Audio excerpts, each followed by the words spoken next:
La música sigue, ¿cómo estamos? A ver que corto la música. Ya estamos. Estoy estrenando una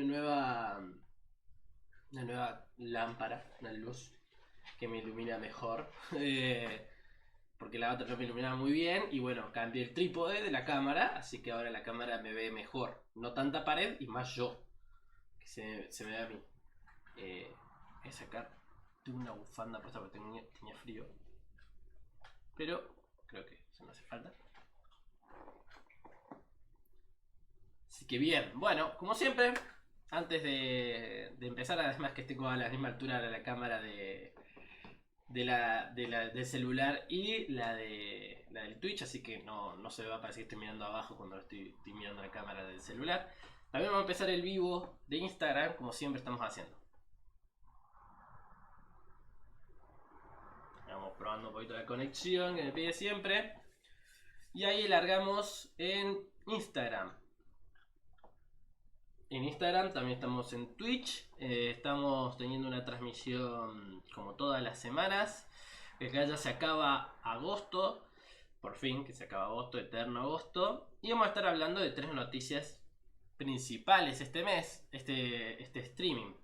Vamos a hablar del debate que hubo en Brasil entre los candidatos a presidente, que las elecciones van a ser en octubre, falta un trecho, pero bueno, ya se dio el primer debate. También vamos a estar hablando de una situación un poquito más internacional. Vamos a hablar de, bueno, sí, todo es internacional hoy. Vamos a hablar de lo que está pasando en Taiwán y cómo está afectando en sí a la región. No vamos a hacer tanto hincapié solo en Taiwán, sino vamos a hablar de, bueno, che, qué onda el resto de los países que están en las cercanías respecto a esta situación. Y finalmente vamos a hablar de Turquía e Israel. Lo de Turquía e Israel en particular es algo que se dio ya hace un par de semanas, pero fue dentro de agosto. Vamos a hablar un poquito de por qué siguen todas las cosas. A la gente que me está empezando a ver acá en Instagram de Córdoba Global, pueden sumar a nuestro Twitch. El link está en nuestras historias de Instagram. Ahora que me doy cuenta cómo puse el set, no voy a poder escribir. Y como siempre empezamos este streaming, vamos a hacer un pequeño juego. Ahora, a diferencia de lo que fue la semana pasada, no hay delay entre lo que ustedes escriban y lo que yo estoy mostrando. La semana pasada hay un delay de 15 segundos que atrasó toda la interacción que quería hacer con ustedes. Así que ahora creo que el delay es de 1 o 2 segundos, pero debería ser mínimo, o sea, no tener que notarse siquiera. Por lo tanto, los juegos que solemos hacer hacia el final del streaming y el del comienzo, ustedes van a estar más aceitados para poder responder. Como siempre, vamos a meter una compartir pantalla acá en este. No se me ve la cámara, no me había percatado de ese detalle. Ya, ahora lo soluciono, es una cosa que se resuelve en 2 patadas. Tengo que sumar un dispositivo. Me van a ver gigante por unos segundos. Olis, gigante Guille. Ahora se hace chiquitito de golpe. Oh, ¿qué pasó? Hola Lavish. Hola, ¿cuánto va a estar el dólar blue? No lo sé. No sé, pero caro, como siempre, como todo en Argentina. Acá me hablan por Twitch. Ustedes, si nos siguen por Twitch, van a poder ver todo el chat. Ahí está, perfecto. ¿Vieron? Ahora me ven bien. Y como siempre, a los que están en Instagram, súmense a Twitch, que vamos a hacer un jueguito antes de empezar, que se llama Goble, que es adivinar el país del día. Eh... Vamos a ver, ¿qué toca? Como siempre, empezamos con Rusia. No, tuve que hacer clic. Y está a unos 7000 kilómetros de Rusia, así que vamos a jugárnosla por España. España está más lejos. Así que no debe estar por Europa. ¿Cómo me ven ahí todo estirado? Porque tengo el teclado re lejos. Hola Ale. Saudi Arabia está un poquito más lejos, pero no tanto. Grecia está más cerca que España. Oh, Irán. Irán está cerca. O sea, tiene que estar en Asia en realidad. Encima los países de Asia Central en inglés son nombres complicados, bastante difíciles. Kirguistán, creo que se escribía así. No, a ver, Kirguistán, ¿cómo es en inglés? Kirguistán, ahí me sale en español, pero necesito en English.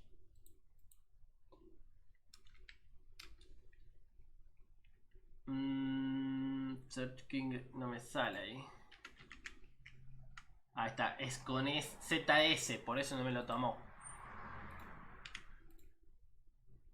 Ay, Kirguistán está más lejos que Rusia. Bien puede ser. ¿Será Estados Unidos? Sí, está en América. Está en América porque Estados Unidos está a 4000 kilómetros de este país. Y me la voy a jugar por Costa Rica, que está aún más lejos que Rusia y Estados Unidos. O sea, tiene que estar en América del Norte. Entonces queda Canadá. Pero Canadá está pegada. No, Canadá está más lejos. No puede ser, está más lejos. Está cerca de Estados Unidos, cerca de Rusia, pero lejos de Canadá. Y bueno, es que Estados Unidos tiene la Hawái, ahora que me doy cuenta. Está cerca de Micronesia, ya es un país del sudeste asiático. Es un país del sudeste asiático. Vanuatu. Vanuatu, ¿ves? Está re cerca de Vanuatu. ¿Cuántos kilómetros? 1000 kilómetros. Australia. No, Australia está lejos. Fiji. Fiji, era el país Fiji. A todos los que nos están viendo por Instagram, los invito a sumarse a nuestro canal de Twitch. Córdoba Global se llama. Si nos buscan en Twitch, vamos solo poner eso. Si no, en nuestras historias, se hacen clic en el circulito que debería figurar ahí arriba. Van a ver la historia donde se anuncian los temas que estamos tratando. Y el link, el enlace para poder entrar y seguirnos y poder ver lo que comparto y lo que veo, participar en los juegos que hago y todo lo demás. Sigamos ahora con mi cara en gigante. Bien, bueno, ya habiendo pasado este juego típico que siempre hago a los inicios del stream y con el tema de que ya pasó un ratito esperando que la gente se sume, entre al stream, vamos a retomar un poco lo que estábamos hablando. Vamos a hablar de 3 temas muy importantes. Separé esta vez, pude hacer lo que siempre quiero lograr, que es traer una noticia al menos de las regiones más importantes. Si me paso de tres noticias es como que se me va a hacer muy largo. Así que 3 es como un buen tema, una buena cantidad. Y tenemos de América Latina, vamos a hablar de Brasil. Tenemos de Asia, vamos a hablar de Taiwán y del sudeste asiático también. Y una noticia sobre Europa / Medio Oriente. Bueno, como buen retractor del pie turco en Europa, vamos a decir Medio Oriente y Anatolia. Pero en general cubrimos unas regiones interesantes. Así que vamos a pasar con lo más cercano. Vamos a empezar con Brasil. Para los que no están muy al claro de las noticias, Brasil, naturalmente, es una democracia, tiene elecciones y se le acaba ahora su mandato de Bolsonaro. Así que vienen las elecciones. De todos sus contendientes, naturalmente, tenemos a una persona muy importante, que es Lula. Lula, que había pasado por un proceso de judicial en el que estuvo casi 2 años encarcelado. Creo que eran como unos 500 días que estuvo, o sea, no se cumplieron 2 años exactamente. Y obviamente que no podía participar de las elecciones, si estaba encarcelado. Bueno, la cuestión es que el Poder Judicial al final dijo que el juez que le hizo lo hizo ir a prisión no le competía la temática, el tema, básicamente. Queda libre, se levanta toda la sentencia y bueno, Lula se presenta de vuelta a elecciones. Actualmente, este mes se hicieron su primer debate, las elecciones están planteadas para el 2 de octubre. Si hay... Hola Nelson, muchas gracias por el follow. Si hay... Ay, no me sale ahora la palabra, pero básicamente, si entre los candidatos no se alcanza el 50% o más, se va a segunda vuelta, más o menos como es acá, se va al balotaje. La cuestión es que, según los sondeos de este último mes, tenemos a Lula, que tiene alrededor de un 42%, y tenemos a Bolsonaro, que anda por el 34%. El problema es que hay un montón más de candidatos, no hay solamente ellos dos, hay un montón, la cosa es que ninguno realmente tracciona una buena cantidad de votos, pero son relevantes a la hora de pensar de es el voto de que en el balotaje define. Entonces, en este primer debate se tuvo... Hola Us, gracias por pasarte por el stream. Antes que me olvide de aclarar, siempre lo aclaro en el stream, mientras estamos hablando. A la gente que participa en Twitch, que siempre nos ve, que siempre escribe, que forma parte, va acumulando puntos en el stream que puede canjear por recompensas. La más interesante, la más divertida que van a encontrar de todas esas es la recompensa por una beca completa de Córdoba Global. Van a poder llevarse un cursito totalmente gratis si nos ven lo suficiente en nuestro streaming. Así que les recomiendo que vengan, escriban, participen. También van a poder debatir de política ahí en el mismo stream. No hay problema de que hablen ahí. Yo los voy a estar leyendo y podemos hacer un análisis entre varios. ¿Y cuál es la cuestión de esto? Que el Lula es un personaje político muy popular. Sus 3 mandatos fueron muy buenos. Estuvo en una época de bonanza de Brasil. Y lo llevaron obviamente a ser, bueno, bastante popular entre la población. ¿Qué le siguió? Dilma Rousseff, cuyo persona no era tan popular y una, digamos, situación económica bastante frágil la llevaron a una caída económica que aprovecharon la oposición para poder llevar al impeachment y a la salida de Dilma para la entrada de Temer y posteriormente ver, bueno, que gane otro candidato, ganó Bolsonaro.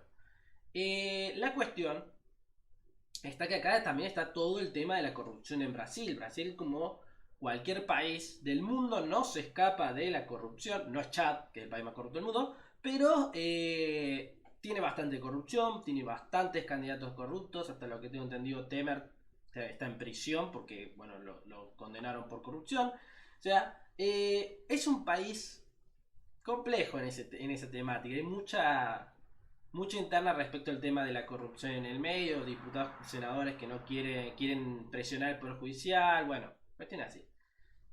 Más de lo mismo para la Argentina, que pasa algo bastante similar. La cuestión está en que en este primer debate, en el cual nos vamos a centrar obviamente entre Bolsonaro y Lula, fue básicamente lo que acá en Argentina es chicaneo.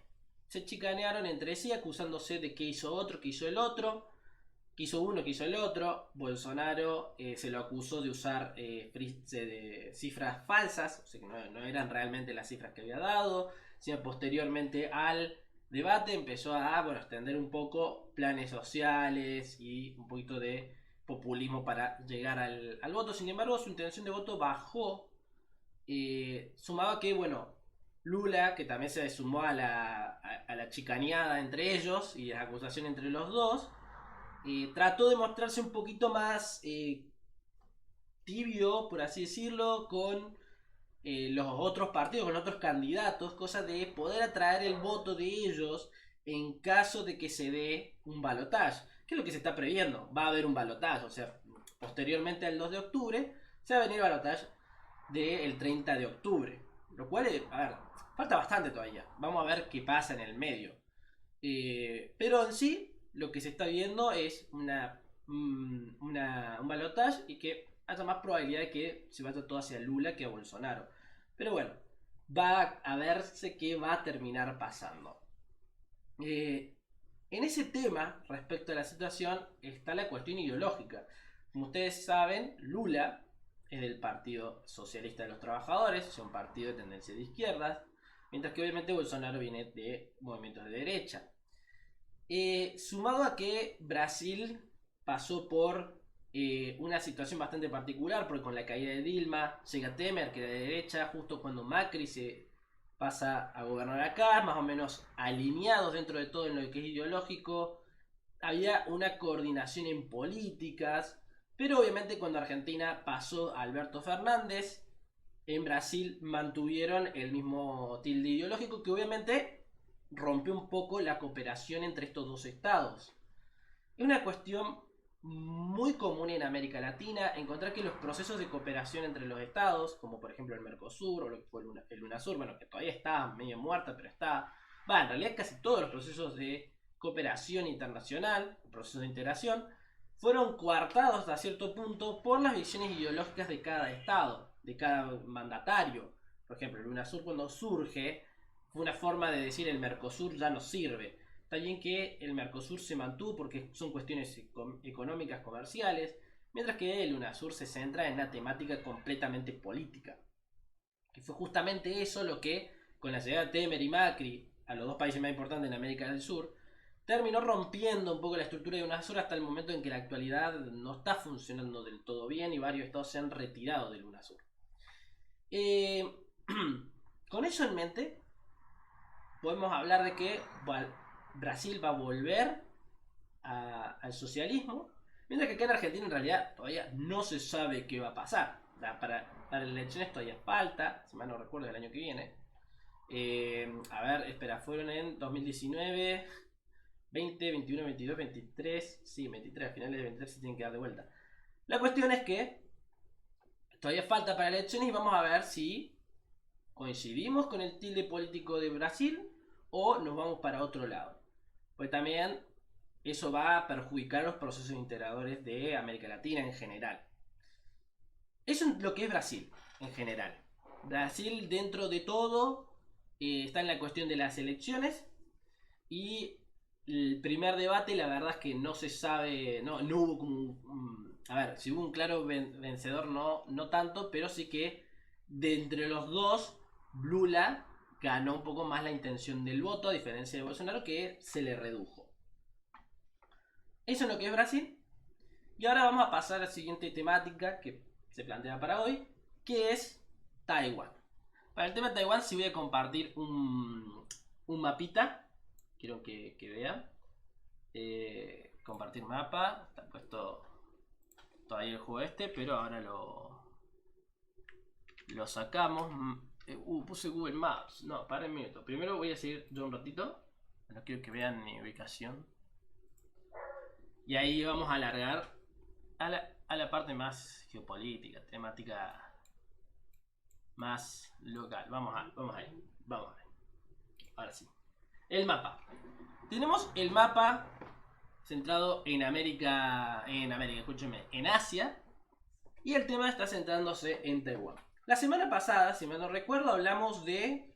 La semana pasada, la anterior a esa, fue la visita de Nancy Pelosi, presidente de la Cámara de Representantes de los Estados Unidos, que visitó Taiwán. Este es un movimiento político bastante especial, bastante particular, en el cual Estados Unidos está diciendo, acá estoy, estos son amigos míos. Eso enojó obviamente a China, que como Estado en sí todavía se proyecta como un hegemón regional, o sea, quiere tener control en la región y no tanto en el mundo entero por el momento. Tenemos que ver ciertas variables en el medio. Estados Unidos como potencia militar sigue siendo la indiscutida, mientras que China todavía está en ese proceso de modernizarse, de tener una buena disciplina militar, de tener a todos bien armados, bien entrenados. Y en esa temática en la que China está creciendo, está aumentando bastante, hasta el punto de que se calcula que dentro de 20 años, estos 20 años, China va a tener un presupuesto militar bastante más grande, va a poder invertir mucho más de lo que está invirtiendo actualmente, debido a que se hace esta proyección en relación al crecimiento económico, ¿no? No es que necesariamente sea una relación directa, lineal, pero como para pensar de, che, sí, a ver, si vas a tener un montón de plata como China, obviamente que vas a invertir un montón de dinero en militar. Particularmente China se está asegurando el control naval de la región, como es el mar meridional de China, con lo que fue el tema de las Islas Spratly, ahora con esta región, el canal de Taiwán, la región del mar, de este mar, para que pase a ser básicamente un mar interior, anexionándose la isla de Taiwán, el control sobre el mar amarillo y el mar de China Oriental. O sea, toda esta región la quiere asegurar de control, básicamente. Eso también se centra en la estrategia china de evitar la influencia de otras naciones. Ustedes tienen que entender que tiene a sus fronteras, básicamente, naciones que son extremadamente influenciadas por Occidente, los Estados Unidos más que nada, como Japón, Corea del Sur, bueno, la misma Taiwán, las Filipinas, son estados que están ahí bastante bajo la sombra de Occidente. Ahí tenemos la India también, por ejemplo.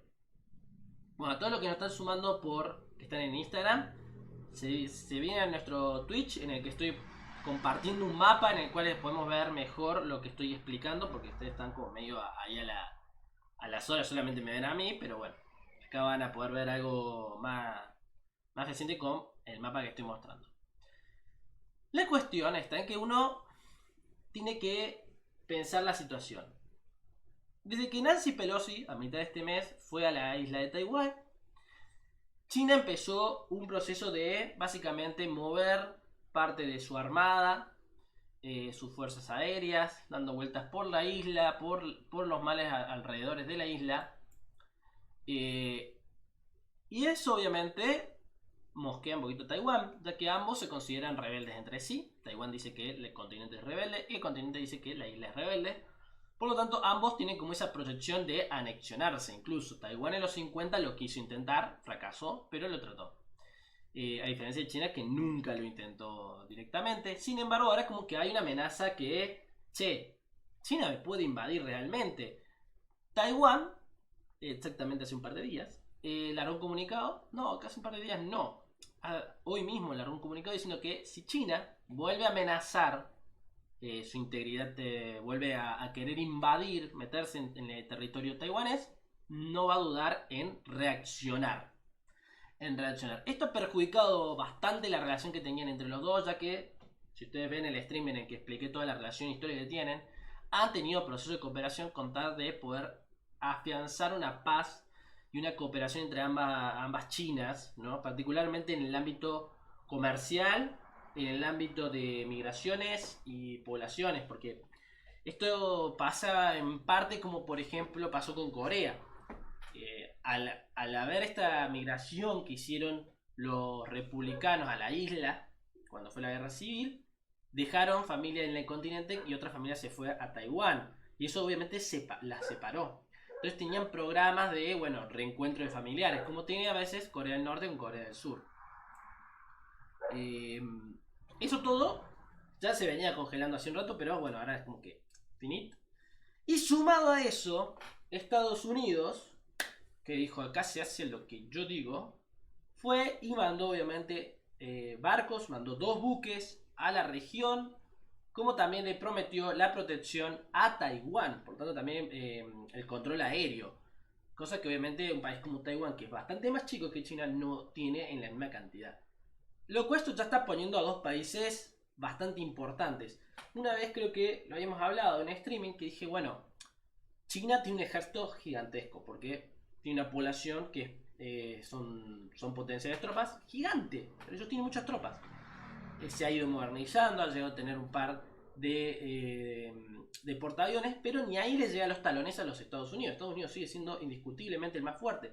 Sin embargo, para China no es nada esto. No es nada. Para Estados Unidos llevar algo ahí implica cruzar todo el Pacífico. Bueno, no todo porque tenés Hawái en el medio. Bueno, desde Hawái la envío. Y además de que no contemos de que la mayoría de las bases de Estados Unidos y Japón están en las islas de Okinawa, que están ahí nomás. Tiene bases en Corea del Sur, tiene bases en las Filipinas.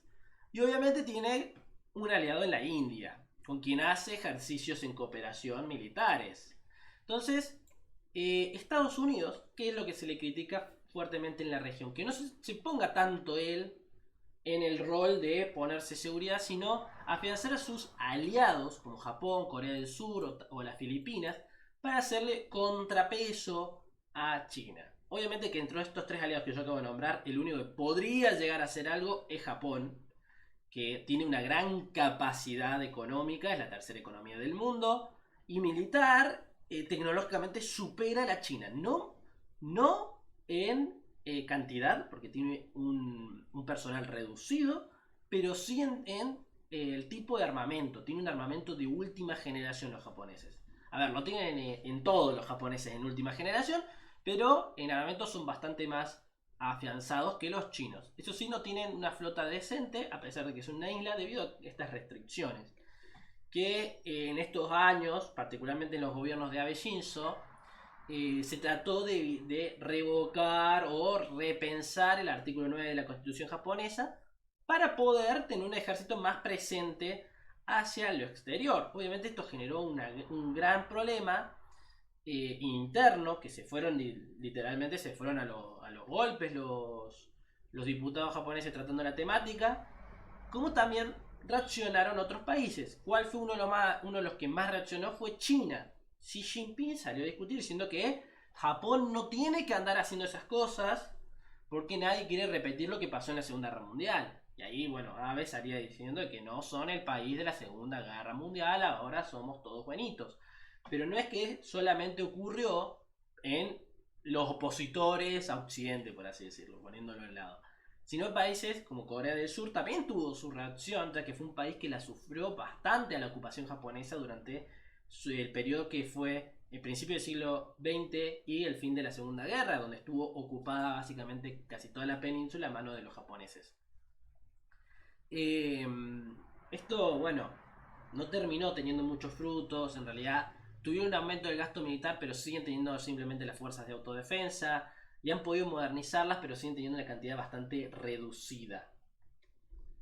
¿Sabes que me acabo de dar cuenta de un detalle del streaming?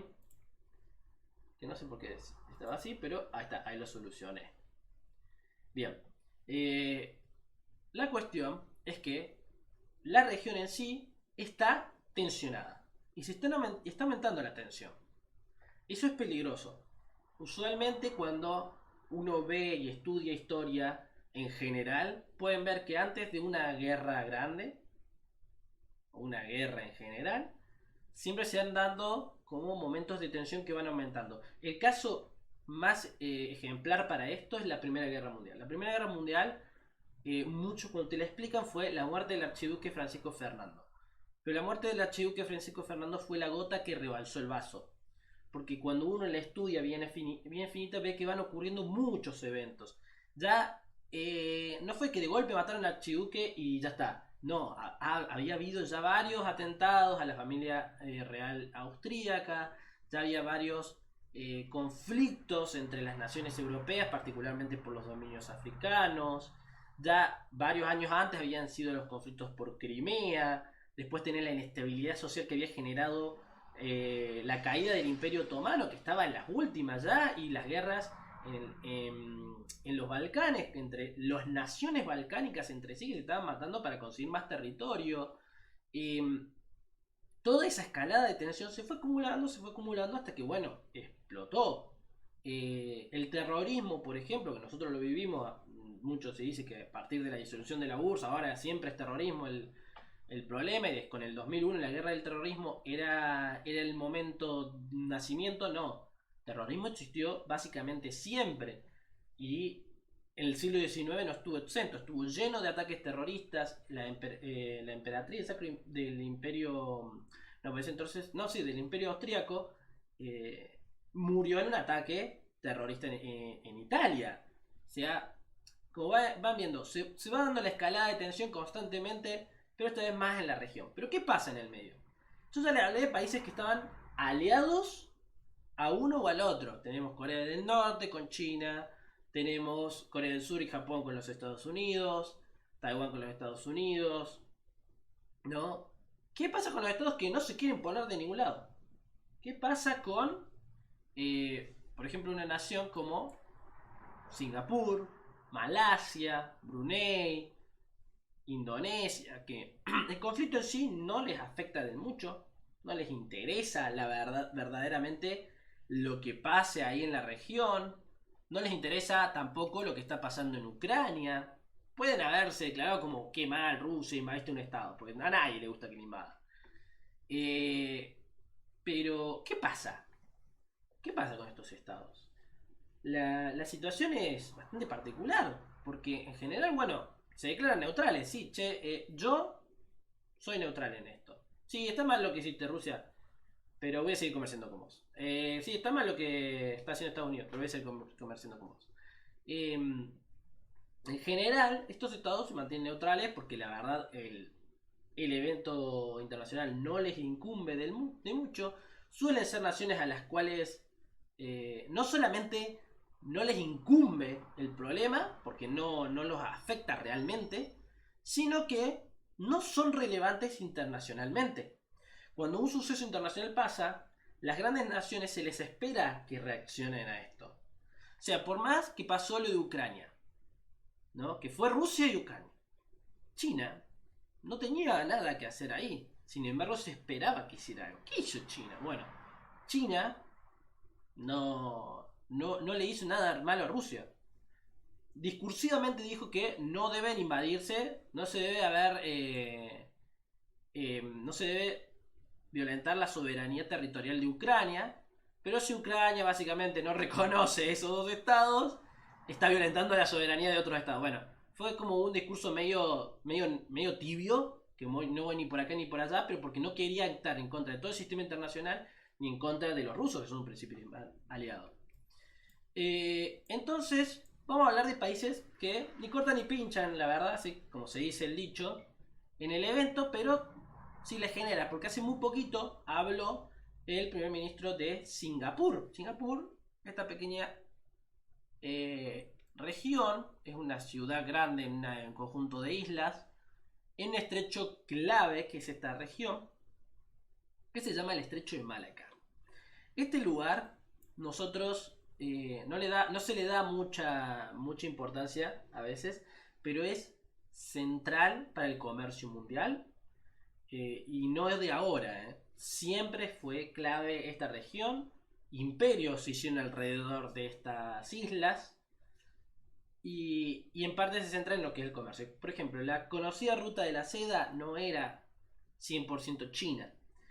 China conseguía los productos que venían de esta región. Incluso la gran mayoría de las especies que nosotros tenemos y disfrutamos vienen de esta región, o sea, son nativas de acá. La cosa, bueno, ya se esparcieron por todo el mundo, pero nacían acá, llegaban a China y China las comerciaba a través de la ruta de la seda.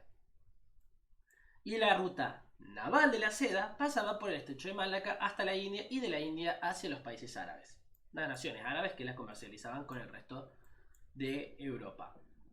En esta región, que es muy importante el comercio y a donde Estados Unidos tiene también una flota dando vueltas, porque esta región que es rica en comercio, región que tiene piratas.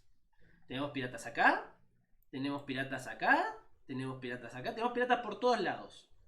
Creo que ya hemos comentado esto una vez, que ahora los piratas ahora no son la imagen que nosotros tenemos del pirata en un barco grande que va y se mete, ataca al otro barco y se mete. Ahora los piratas actuales perdieron toda esa mística, van en lancha, se ponen al lado de los grandes barcos, se los escalan y se suben y ahí, bueno, los agarran a todos y secuestran básicamente el barco que se lleva los productos.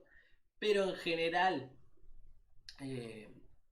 no hace a la mística que tenemos de cómo eran los piratas.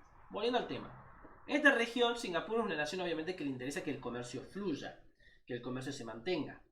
Y para que el comercio se mantenga, la región debe ser estable. Porque cuando una región es inestable, justamente las naciones dejan de controlar a que no haya piratas y que no haya contrabando. Porque se empieza a centrar en cuestiones militares, que es lo que necesitan sacarse. Y eso provoca naturalmente que un comercio no fluya bien, se empiece a trabar. Singapur depende demasiado del comercio, igual que varias naciones de acá, y que esta región, que está muy cerquita a Hong Kong, esté en conflicto, puede molestarles, como también empiezan a molestarles las relaciones comerciales con otras naciones. Porque ahora, yo soy Singapur, comercio con básicamente todo el mundo. Si yo comercio con los Estados Unidos, China va a querer dejar de comerciar conmigo. Entonces empiezan a plantearse estas situaciones en las que de golpe un Estado que es sumamente neutral tiene que tomar una posición. Y eso empieza a dificultarles la política. Y eso era justamente lo que plantea el primer ministro de Singapur, que habló esta semana, diciendo que las grandes naciones tienen que pensar en estos estados neutrales que les dejan sin posibilidad de actuar independientemente, coartan su independencia en función de que tomen una posición, estar de favor de uno o a favor del otro, siendo que se quieren mantener neutrales, no quieren estar del lado de ninguno en particular. Entonces eso genera ciertas dificultades en el sistema internacional y va a aumentar las tensiones. Porque entonces, de un momento en el cual son 3 naciones que están ahí en la tensión, empiezan a sumarse. Y ahora empieza una competición más o menos de quién es el más popular. Y empiezan a todos los estados buscar quiénes son los más populares, se empiezan a sumar. Y eso empieza a aumentar la escalada de tensión. Es una situación muy peligrosa, chicos. Nosotros lo hablamos un poquito más desde lo teórico de acá y plantearlo como, bueno, sí es algo que se está dando, pero es muy peligroso porque así fue que se fueron dando los grandes conflictos en el mundo. Un conflicto similar, no vamos a ir bien atrás, fueron las guerras religiosas en lo que es ahora Alemania. Fue básicamente eso, naciones que se empezaron a decir, bueno, ¿quiénes están a favor de Lutero y quiénes no? Y se fueron acumulando y de golpe se armaron ligas. Y cuando se dieron cuenta ya estaban en la guerra de los 30 años metiéndose, matándose a full, donde fue una de las guerras que encima pasó una peste bubónica en el medio, destrozó el continente europeo porque se sumó en Francia, tuvo España metida en el medio porque uno de los contendientes era Felipe, que era el sobrino del emperador, siendo que el conflicto empezó en realidad con el padre de Felipe, Carlos. Bueno, me estoy yendo del tema y si nos ponemos a hablar de política europea yo me quedo 2 horas hablando. Tenía mis machetes acá para no olvidarme de algunos temitas que tenía ahí. Pero no, creo que en general, bueno, estábamos hablando un poquito de que todo la situación internacional, la tensión provocada por lo de Taiwán, está llevando a que, bueno, se polaricen, por así decirlo, algunos estados que son neutrales, se tienen que ir de un lado o al otro, y va a depender de a quién le quieren comerciar más que nada, ya que estos estados suelen usar esas herramientas como un mecanismo de coacción. China lo hace respecto al tema mismo de Taiwán. Reconoces Taiwán, no comercio con vos, básicamente, si lo reconoces como un estado independiente. Bueno, finalmente el último tema que quería tocar hoy, a todos los que nos están viendo por Instagram, les invito a sumarse al Twitch, donde estoy compartiendo un mapa en el cual hablamos y el análisis que hago lo hago en función de este mapa en el que estoy señalando. El tema que queda es Turquía e Israel. Israel, qué bonita Israel. Es un país que siempre trae conflictos, siempre trae problemas a Israel, porque Israel es un estado que tiene todos una posición. Argentina tiene una posición bastante formada respecto al Estado de Israel y a Palestina. Argentina tiene la posición de la existencia de los dos estados, o sea, básicamente lo que plantea Naciones Unidas, en el cual tienen que coexistir. Pero bueno, tiene muy buenas relaciones con Israel. Encima Israel fue uno de los pocos estados que colaboró con Argentina durante la guerra de Malvinas, así que además tiene la segunda comunidad más grande de judíos en América, después de los Estados Unidos. Entonces también tiene una presión importante. Bueno, ¿cuál es la cuestión entre Turquía e Israel? Turquía, que está gobernada por Erdogan, un personaje bastante particular, ya que ha tenido una política bastante islamista, volviendo un poco a las raíces islámicas, volviendo a querer retraer esta gloria de lo que fueron los turcos en antaño. Y uno de sus proyectos era la influencia en lo que habían sido partes del Imperio Otomano, particularmente en la región del Medio Oriente. De ahí a que ha aumentado su presencia en Siria, ha aumentado su influencia hacia Irak, el Líbano, Jordania y obviamente Israel no se queda atrás. Pero la cuestión está en que Israel no... Turquía no apoya tanto a Israel, básicamente no la apoya, reconoce a Palestina como Estado y la refuerza como vamos a mantener la lucha por una Palestina independiente. La cuestión también se centra en el tema de qué pasó entonces. Bueno, hace un año, el año pasado si mal no recuerdo, Turquía retiró sus diplomáticos de Israel. O sea, básicamente se dejaron de hablar. Es como que se eliminaron de Facebook. de Instagram, se dejaron de seguir. Entonces no se tienen relaciones. Bueno, ahora se reabrieron estas relaciones, particularmente por un tema, la economía. Lo económico, básicamente. Turquía no está muy bien económicamente. La inflación que lo está carcomiendo desde toda la crisis energética europea que viene acumulándose a una falta de importaciones. O sea, Turquía dejó de exportarle a la Unión Europea en la misma cantidad que antes. Y bueno, llevó a que Turquía también tiene una economía bastante inestable en general. Lo he escuchado decir a algunas personas que es similar a la Argentina. No sé qué tan así es, porque no conozco la economía turca a fondo. Pero se reabre un proyecto que se había dejado de lado, que es la creación de un gasoducto proveniente de Medio Oriente por Israel, entrando a Turquía y yéndose a Europa. Esto principalmente apoyado por los europeos que necesitan diversificar su llegada de gas. Esto, bueno, va a ser algo bueno para Erdogan, ya que necesita como potenciar su economía hacia arriba, ya que el año que viene tiene elecciones, sigue siendo una democracia, por más que Erdogan sea una persona bastante autoritaria. E Israel busca una buena forma de poder reactivar su diplomacia, que se ha venido un poquito abajo. Israel es un país bastante particular respecto a que mantiene como buenas relaciones con varios estados, porque tiene buenas relaciones con Estados Unidos, pero al mismo tiempo tiene buenas relaciones con Rusia. Entonces es un estado bastante particular, más que nada también centrado a la región en la que se encuentra, donde tiene tantos estados que le son o le eran más que nada hostiles. Actualmente yo no diría que le son tan hostiles como le fueron en antaño. Ya ninguna nación árabe le va a declarar la guerra a Israel, no están en condiciones ninguno de hacerlo. Y encima de eso, el ejército de Israel ha sido uno de los ejércitos bastante más efectivos en este último siglo. En el siglo XX ganaron básicamente todo.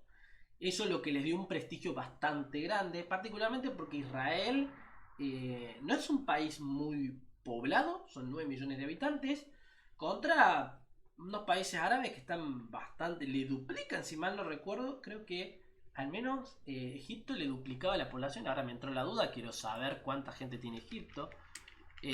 Población. ¿Cuánta es la población? 102 millones, tiene mucho más que Israel. Entonces ese Siria es el que se lo está duplicando. Sí, 17,5 millones contra los 9 millones que tiene Israel. Tiene una población importante. La cuestión es que Israel, aparte de que tiene servicio militar obligatorio, tiene una doctrina militar bastante más eficiente que los árabes. Los militares están mucho mejor formados, los oficiales son más descentralizados, mientras que las fuerzas armadas árabes en general tienen una doctrina bastante más centralizada, lo que es el comando. Una vez sin comando, las fuerzas desplegadas pierden bastante horizonte, o sea, no saben bien qué tienen que hacer, ya que tienen que esperar las órdenes desde el comando, mientras que los israelitas son bastante más descentralizados en sus pelotones. Eso lo ha llevado obviamente a tener una gran capacidad bélica, porque si vamos a tecnología y armamento tienen casi lo mismo a veces, porque los egipcios tenían en las guerras tenían el equivalente al que tenían los israelitas, nada más que uno no tenía soviético y los otros lo tenían norteamericano. Y a veces Arabia Saudita financiaba, les daba armamento a los árabes y no le daba armamento soviético, le daba armamento norteamericano, porque ellos también lo tienen, y aún así perdían los árabes. En general, ante esta situación, Israel aporta esta situación de que, bueno, ya sé que Turquía vas a estar a pero prefiero tenerte de amigo antes que de enemigo, ya que es un estado bastante importante en la región en general. Y acá es cuando se plantea una situación, no siempre cuando piensa en Medio Oriente no piensa tanto en Turquía, sino piensa en Irán, en Arabia Saudita, que son las hegemones regionales. La verdad es que el único que está en el Medio Oriente es Arabia Saudita. Irán no es Medio Oriente y Turquía tampoco. Esto lleva a pensar siempre que los que dominaron la región no fueron naciones medio orientales, sino siempre fueron de por fuera, periferia de la región. Actualmente la relación turca, la situación turca está en mejor posición, en lo que es militarmente hablando, que la de Arabia Saudita. Tiene un mejor ejército, tienen básicamente el mismo financiamiento y encima son parte de la OTAN. A diferencia de Arabia Saudita que recibe armamento y todo por parte de los Estados Unidos, pero no forma parte de la OTAN. Irán obviamente es una nación que no es aliada, o sea, es bastante agresiva hacia Occidente, por lo tanto obviamente es como el principal rival en la región. Sin embargo, Turquía tampoco quiere que los saudíes lleguen a tener el dominio en la región. El Islam turco es bastante diferente del Islam suní, saudí, que es un Islam bastante más nacionalista, por así decirlo. Tomando esto como un gancho para traer otra temática, es un poco el tema del gas. Porque, o sea, Europa quiere diversificar su entrada de gas debido a lo de la guerra de Ucrania, como ya saben del último stream. Este fue una propuesta, pero también estaba otra propuesta por el lado español. España, como se pueden dar cuenta, está como lejos de Rusia. Por lo tanto, es un país que no tiene fuertes lazos con el gas ruso. Estaba más centrado con otra fuente de gas, que es el argelino. La cuestión es que el gas argelino viene dado desde Argelia por Marruecos, pasando por el Rif y el estrecho de Gibraltar. Y acá llega a España. La cuestión es que Argelia y Marruecos no se llevan bien, particularmente por el tema del Sahara Occidental. Argelia reconoce el Sahara Occidental, Marruecos no. Así a grandes rasgos. La situación es como, bueno, entonces Españita, nos ponemos bien amiguis con Argelia, ya que es la que nos da el gas. ¿Y qué hace Pablo Sánchez? Reconoce la posición marroquí respecto al Sahara Occidental y rechaza su independencia, enojando ¿a quién? A Argelia. Entonces Argelia, que ante esta situación que se había aumentado la tensión con Marruecos, bajó el gas, ya que el gas argelino al pasar por Marruecos permite que pase y se puede quedar con un porcentaje, que si mal no recuerdo creo que es el 3 o 4%. Acá en Twitch le dicen terrible la posición de España, sí, bastante mal, Frank. Bastante mal pensada por parte del gobierno español. Entonces, ¿qué hizo Argelia? Le cerramos el grifo a España y a Marruecos. No queremos que reciban gas por ahí. Pero Argelia quiere seguir vendiéndole el gas a España. Entonces ha creado un nuevo gasoducto. Esto lo digo como si hubiera decisión de ahora. No, hace rato que está en realidad. Directamente hacia Españita. Vamos a Españita con el gas. Pero España hizo en su acuerdo de amistad con Marruecos y el no reconocimiento del Sahara Occidental, le dijo a Marruecos que si le falta el gas no se haga drama, que papi España le vende. Doble facepalm, no me alcanza la cara para todas las manos que me tengo que echar en la cara, porque obviamente Argelia dijo, ¿ah, sí? Y redujo las cuotas, la cantidad de gas que le vende a España, porque obviamente si te vendo gas yo no quiero que le llegue a mi rival. Se le está triangulando. Esto es como el terrorismo, ¿viste? Uno dice, vos financias tales, yo no financio tales, porque hay un triangulamiento que se da. Bueno, pasa lo mismo acá. Argelia está diciendo, le estoy dando el gas a mi enemigo, porque se lo estoy triangulando a través de España. No, nanay, esto no me gusta. Entonces reduce el gas. Y bueno, España tomó unas situaciones malas. ¿Qué hizo España? Aumentó la compra de gas que le hace a los Estados Unidos. En general España tiene esta posición de mandarse malas decisiones internacionales desde, digamos, desde Franco, básicamente. O sea, siempre siglo XX. Digamos, en realidad malas decisiones políticas según Guillermo, según yo, según mi posición única. La primera mala decisión política internacional fue haber decidido que gobiernen los borgoñanes en España. ¿Cómo se le ocurrió llevarse a un francés después de todo el quilombo que tuvieron que hacerlo a Burgos para poner una Burgos ahí? Dios santo.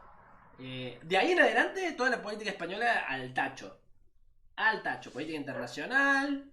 Sí, política internacional, política local. Las de reforma borbónica fueron un desastre. Bueno, no me voy a ver de tema, porque encima eso fue hace mucho. Fue el siglo XVIII. Así que no nos vamos a meter tanto.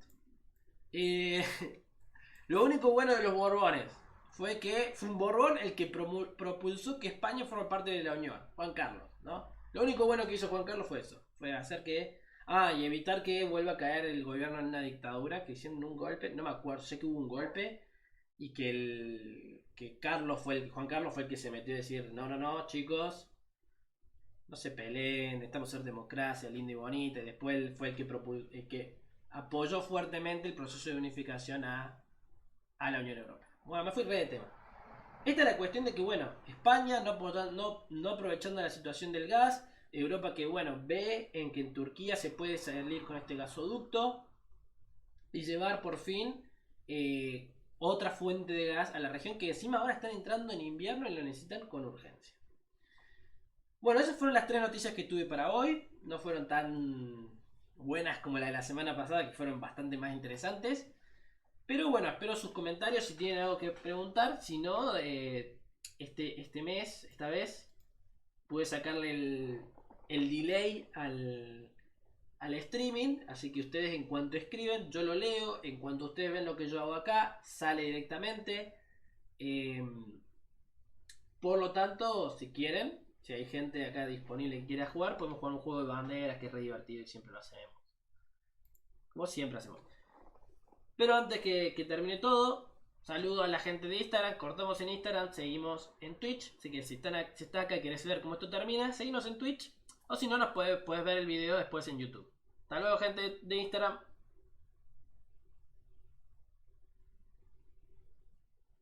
Bien, ahí terminó el video de Instagram. Quedamos acá los de Twitch.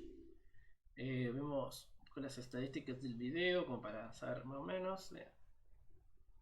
Bueno, sí, la verdad, Frank, que España en general no la hizo bien. No la hizo para nada bien.